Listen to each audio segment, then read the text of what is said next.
So I'm kind of in a, Yeah. I'm just a boxing fan, bro. Like I like both of y'all, Right. but I'm looking for an entertaining fight, bro. Of course, man. And I put my all into this training camp, and you guys will see the best version of me, and I'm sure you'll see the best version of Devin. And we have a lot of history with each other, so you're gonna see one hell of a fight. I'll tell you that. Yeah, Devin. I would say that Derek James, man. Like I said last time, bro. I don't want to turn this into boxing real quick, but I would say that you getting Derek James to, like not polish you up, but Derek James is very strategic. You keeping your hands up more. You know what I'm saying? You shooting off the Uh, top of your head. Your punches are harder. That was a smart move. You got and your and one I'll tell two. you that I'll tell you something about that. That was all orchestrated by God, because God called me to live in Dallas, and the moment I lost the tank fight, obviously I knew that I needed a trainer switch. And it just hit my spirit, and Derek obviously is from Dallas, so everything worked out perfect. God does not make mistakes, and things flowed perfect. And you know if you look at my career, every time I have I do better the second fight. So the way I fought Duarte, the second fight, I always, when I go right back to back and I don't take a lot of time off, I'm just that much sharper, and I'm that much cleaner. So I went from Duno, and then I fought Fonseca pretty close to the date, and I ended up knocking Fonseca in the first round with one punch. And that was just enough. Every time there's they like to stall me. You understand what I'm saying? People like to stall me because, I just think when I catch my rhythm and I dedicate myself fully to boxing, I'm probably one of the best fighters in the world. I think I am the best fighter in the world because that's just my character. I take it to another level. And now that I have Derek, like you said, Derek, who's a I believe, four-time trainer of the year, it's only going to elevate my game. And I'm excited for you guys to see what's going to happen April 20th. Uh, I'm going to bring it my all, guys. And you'll see. It's gonna be spectacular. I So got and another can't thing I wait. wanted to tell you, Ryan, before you go to the hands in this fight. Yeah. In this fight, I want you to remember who you are. You Yeah. know what I mean? Yep. You saying something without saying something. I understand exactly Yo, what you mean. Ryan, what was up with people talking about that sparring video? People were making a big deal out of that sparring video that you dropped a couple days ago. Oh yeah. Like, bro, it's sparring. Obviously, we do things to promote our fights. I pay these guys pretty good money. Um, they didn't have really a problem with it, so I don't know why everybody else got a problem But with what it. was like You what feel was me? the So premise? Like where they were like, oh, like why is he? that it was that. Yeah, like, oh, that's corny. But then Devin Haney posts a whole sparring, first round or second round. I don't know. He posts a longer clip than me, Man, people gotta and you understand when don't. you doing sparring though, fam. Like when you doing sparring, you just working on shit, just practicing on stuff. No, but I dropped the guy with a right hand. But nobody knows. Like, I do that all. That's not even like a thing for me. Like, sparring and dropping people is just part of the game. Like, I can't count how many people I've dropped, knocked out, but I don't post really any of it. I just posted this one because I dropped him with a right hand, straight right. And I want to show everybody, you think it's sweet, this right hand touches you, you could go to sleep too. That's what I really want to show people. Oh, you think only I got the left? I just dropped somebody with my right with 14-ounce gloves. Right. And that's hard to do. With 14 ounce. That's hard to do at 140. Yeah, exactly. This is not easy to do, bro. These dudes are strong. But again, this is just kind of, I knocked, and Luke Campbell, remember I knocked that dude out cold? That dude was like 6'2". 6'2" dude comes in southpaw. He trying to put mad pressure on me. He runs into a hook and goes to sleep. Sleep. I'm talking about sleep. Hey, and Ryan, Um, Ryan, but I ne- but I don't ever really tell what goes on in my sparrings. I just, because it doesn't matter. All that matters is what happens under those lights. I could have a bad day for all I care. What, I won't even Ryan, give I a guess my fuck. question I'm like, was damn. though, what were they making it a big deal because the sparring partner was black? Was that it? Uh, you know, I don't think so. I think it had more to do with the the fact that it's sparring, I don't think it had to do with his race. Do I feel like some people got offended because I said Mexican people are the modern day slaves? Yes, I do. I do. I feel like people got offended by that. But then again, when I say, hey, I love my black brothers. I love my white brothers. I love my Mexican brothers. So when I love everybody, you can't really come at me because I'm just trying to defend a problem in my community, which I feel like I have to defend. Just as I would defend injustices in the black community, the white community, any community. You're gonna see me stand up for what's right, whether I get slack from any side. What's wrong is wrong and what's right is right. I've always lived that way. I've never seen color. I've always seen who is truthful. What is their energy telling me? Because I've been done wrong by a white man, a black man, a Mexican man, any type of man. I got done wrong by, and I got done right by. All the on vice versa. So I just look at things objectively, and I don't try to let everybody try to like put fear in me for speaking out on a situation. I just don't let it happen because I know in my heart, you know, I truly do love everybody that is all about truth and justice and what's right. So I don't care what color you are. That's what's up. Hello, everybody. Hi, Ryan. What's up, Chi? What's up, Maybe. Birds? What's everybody in the room? How are you all today? Yes, Good? yes, we're doing Good, good. How you good. doing? So I had a question. Yeah. Eden, you had said before that in New York, they're not letting prisoners out to look at the sun. And I have a cousin in Queensboro who I talk to pretty often, and I have not heard anything of that nature. So I was just wondering where that came from. I heard that. I spent time in a lot of spaces. I heard somebody talking about. I'm not That making was that up. I me. heard I that. talked about that last night, Eden. I had, Oh, well, that's on no, the I don't think you heard me Stormbreaker say that. show, of course. No, yeah, they're trying to basically say that the prisoners, I think in New York or something like that, they can't go outside during the eclipse, and they're suing the inmates are suing is it? The inmates are suing the state of New York for I guess like not being able to get their little hour outside. Isn't that amazing?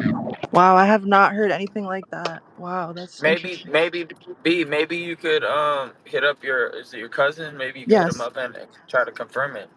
I mean, yeah, absolutely. I'm gonna reach out to him probably today, honestly, if I can. And because, yeah, I mean, I talk to him pretty often, and I think I would have heard something like that. But that's wow, that's really interesting.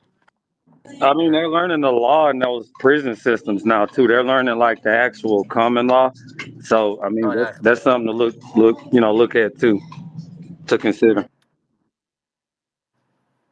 Lumi, yeah, Lumi, you have your hand up. I was going to What's let up? Mira go because ladies first, real Oh, of quick. course, of course. Thank you. So, hi, Come Ryan. on. Big fan. Hey, thank you. I had a question. Maybe it's a bit off topic, but I saw you were like shadow banned or something on both Instagram and TikTok for going live. Yeah.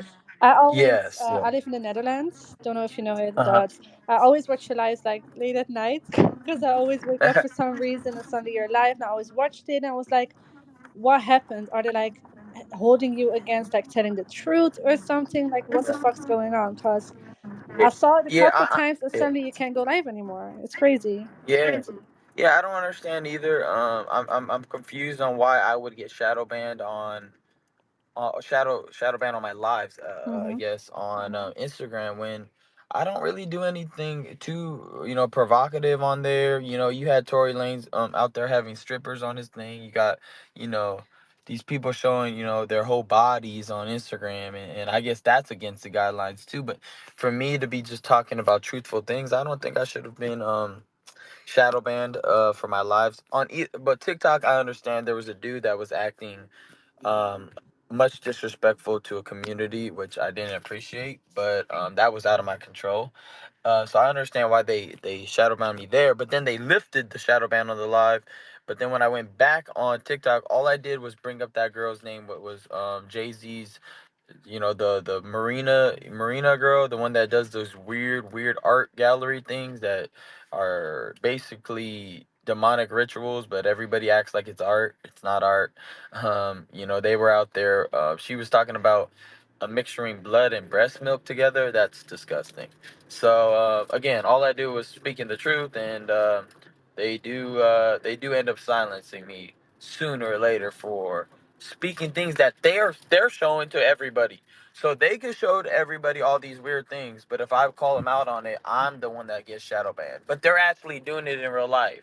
That's pretty crazy to me. So they could get away with it, but it's all good, right? People could write stories on it, but they ain't get shadow banned. That's pretty wild to me. That's true. Because the first time I saw something on like TikTok about Shadowban was when you gave away like the BBLs or something. Is that right? Yeah. Because that was a All I was whole thing. I was with my friend and I saw it and I told her about you and she was like, I was doing my nails and I told her like, oh my god, this guy is giving away BBLs and we were just laughing like, oh, that's nice of him, but that people took it so like, I don't know, they didn't took it well, I they guess. they took it so serious, like it was like, I mean, look it. I already explained a little bit of this. Like, it wasn't for no bad intention. I just literally woke up one day. It was like, yo, what if I did that for somebody? But again, maybe that was not the right move. But again, there's been worse things said. Like, for real. Come on now. Just It's just like, buy a BBL basketball team. That's and then oh my God. and Yeah, no, then honestly, be I the wasn't trying coach. to. You can wear a suit on the sidelines, and I got you with the marching band, and we'll make you the face of the BBL basketball league.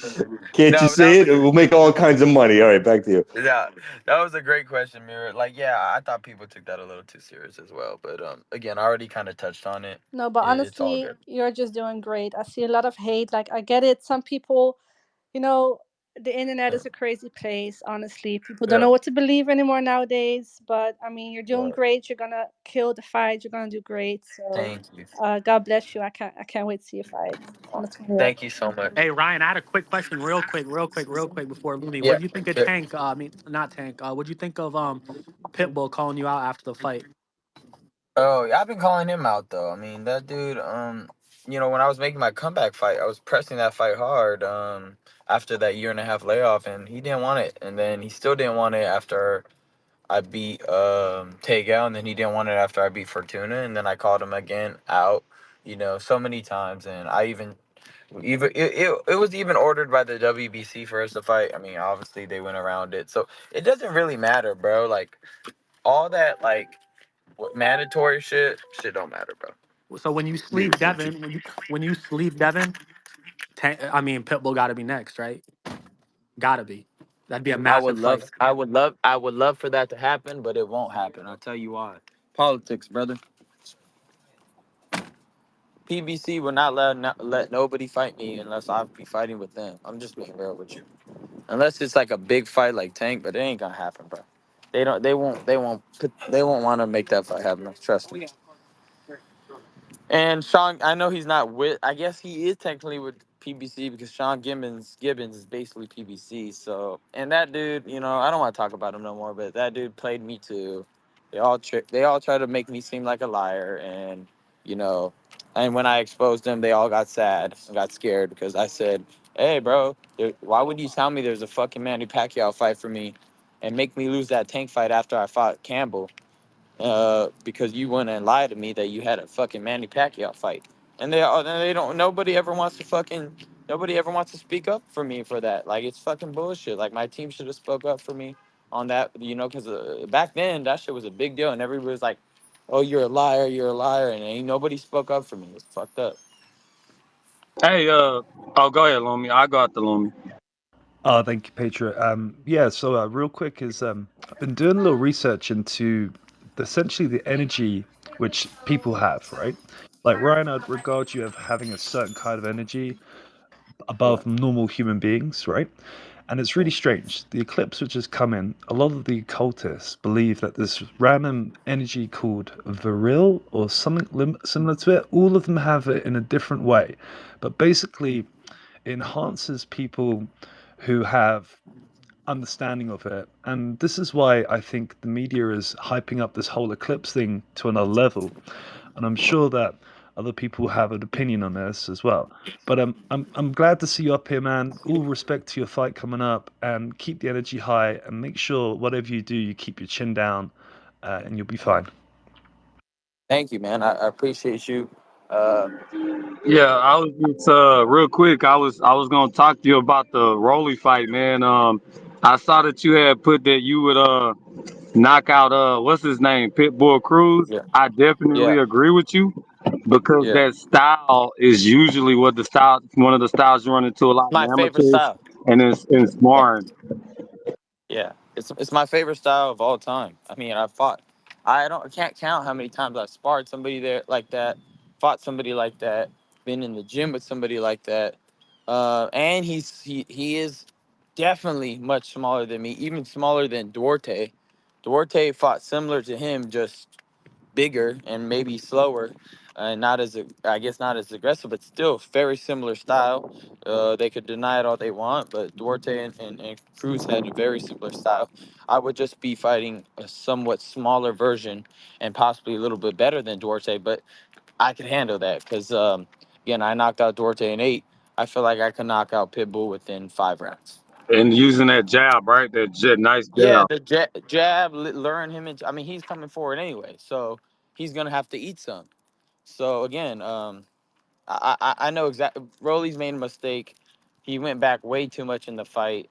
He didn't. He doesn't know how to stop momentum. He doesn't know how to, you know, he doesn't know how to do anything. He's a beginner still. I was gonna This is what I say, try to tell her. Rolly ain't the most technically savvy dude. Like It's not even about technical. He just don't know what to do in situations. Like again, Muhammad Ali didn't have the best technique, but he knew what to do in situations because he's boxed his whole life. He knows himself. Rollies is still new to the game. He doesn't know how to handle a pressure fighter. You can't just let them get what they want all the time and keep on putting pressure. You need to hold them, push them back, throw them back. Stop the momentum on them, rough them in the inside a little bit, then get back on your bike. You can't just let them have their way. He just doesn't understand the game at a higher level. He just doesn't. I mean, he's still new to the game, but it props to him for doing what he was able to do. But he's not experienced. That's just bottom line. I was telling everybody that. And now his chin is toast. His body can't take a good shot. Those weren't even hard shots. Dude just can't take a punch. It's the truth, Yeah, bro. he got knocked out in sparring a couple times, and Yeah, he's definitely 100%. He looks like a beginner. Look like he ain't been yeah, boxing longer than 5 years to me at least. yeah. He don't know how to fight going backwards, and that's something Oh, you got to do with Pitbull Cruz. I'll in there. Go ahead. yeah. you want to go to the hands, Ryan? Yeah, let's go I to think the hands. I could only be here for maybe tops 5-10 minutes, and I gotta let's go. go to boxing and then Kumar. But I want to come back on here after I do this physical. You got to get physicals done before fights, so I'm getting physical done. But yeah, Appreciate it. Relax. So, hey, Dean the Great posted a video in the gym with you. So I know a lot of people see him as just an influencer, but from what I heard, he's working hard and putting in some real work to learn boxing. yeah. How was training with him, and did he learn anything new from you and Derek? He learned that this shit ain't easy. I made his ass train like a motherfucker, and you know, in order to be at this top level, you gotta be willing to give everything to this. If look, yeah, I've been boxing since I was 7 years old, so I know how to train every day and make sure that I just do it. I became numb to training. And that's why, I know how to manage my time with social media and knowing when to come on, when to come off. I don't know if he knows that yet. And I don't know if he knows how fucking serious this could really get when the shit's not fun. You know what I mean? When you really have to dig deep. So I mean, he is willing to do it, but I think he has a better space and better chance and just a better career in influencing boxing. And I think he should stay there. I don't think he should try to cross over in any way. I wouldn't be smart, business wise, and definitely not smart, physically wise to try to cross over. Yeah, because Yeah, that makes sense. the main thing about Yeah, boxing, real quick, is that to me you got to learn how to fight when you're tired. That's when the fight Yep. begins, when you're tired. Mhm. And how yeah, to for grab sure. win and how to manage your stamina, how to manage your energy levels, how to manage when to explode, when not to explode, so you don't, so you can respond quickly. It's so many little intricacies to it that if you're not again, if you're not experienced, like you're gonna get toasted. You'll be toasted. That's it. It's the truth. You're gonna get knocked out quick Yo, when you come Ryan, into this field. I posted some information about Bohemian Grove on my page. I was gonna tag you in Okay. it, but I didn't want to mess with you until after your fight was over. But I'll send you in the DM. Yeah, yeah. I always watch stuff no matter what. I like to keep up to date. Um, again, I could like I like to explain to people like sometimes I go into prayer and I see things, and see things that I didn't even know was out there. Like I'm telling you, years and years and years ago, I literally had a vision of a beast coming out of a water, and it was near the Golden State Bridge. And I said, "Oh, that's San Francisco." And then I seen the woods, and I'm like, "Oh, what's that?" And I seen people with black robes surrounding an area, and I was like, "Man, what is that?" And I asked my friend years and years. I was like, "Is there anything weird going on in San Francisco?" And boom, that's where the Bohemian Grove was. So it was. I'm telling you, like prayer and just the gifts of God will show you things that you didn't know were out there. But hey, I gotta go, guys. I'll be Don't go, back. man. Don't go. I have a question for you.